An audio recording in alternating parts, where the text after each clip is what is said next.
Greetings, welcome to Story a Day. I am Pastor Jen Collins and I use she, her pronouns, and we are following Black History Month by learning about different historical figures from Little Leaders, Bold Women in Black History by Vashti Harrison. Today is our last day and we get to hear about Audre Lorde, who was born in 1934 and lived until 1992. She was a poet, an essayist, and an activist. Here's her story. Since childhood, Audre loved to read and write. She wrote her first poem at the age of 8, and before she completed high school, her work was published in 17 magazine.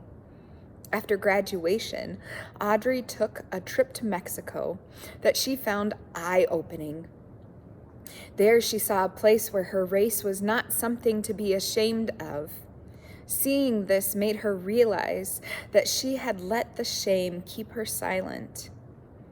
She learned just how important her voice was, and so began to use it. She returned to the United States with a newfound confidence and went to college for a degree in library science. She graduated and worked as a librarian. But Audre did not sit quietly. Her voice was new instrument, which she used to speak up and speak out. The civil rights movement was building steam, and Audre was an active member.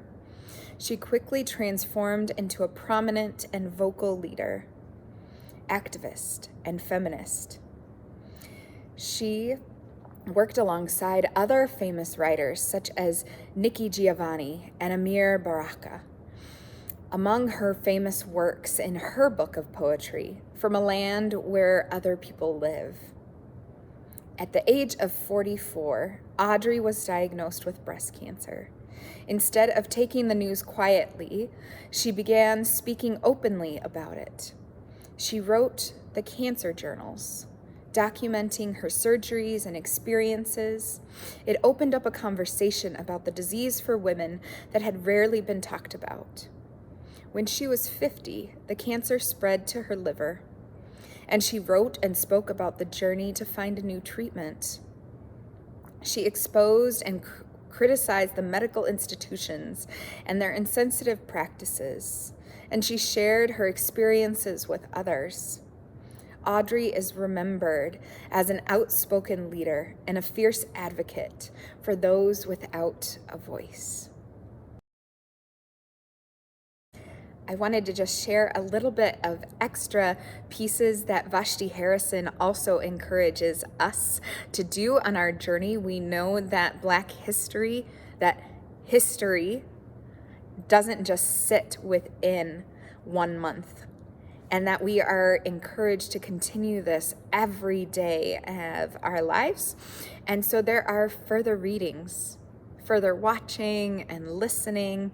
And I wanted to share some of those resources with you that Vashti Harrison actually includes in her book. So if you ever do go and pick up any of her books, she also, at the end, you can find many resources that are really great if you are curious and wondering and wanting to continue this journey of learning more as we learn to welcome and include and to celebrate who God has made us to be. And so in doing research for her book, which was an incredible experience, and I hope you have enjoyed the stories a day as you learned about the different historical figures. I know that it was very eye-opening hearing some of these stories and learning about some of the really important pieces in history, these life-changing moments through the various vocations which these individuals, these bold women, were called into. So there are websites that you can go and visit, and I'll pop them up on the screen for you. You can check out archive.org, biography.com, britannica.com, encyclopedia.com, makers.org, the NAACP.org, NASA.gov, and Pulitzer.org and find out more about these amazing, bold women and others in history. There are also several books which Vashti Harrison used and suggests. A book by Lynn Olson, Freedom's Daughters, the Unsung Heroines of the Civil Rights Movement from 1830 to 1970.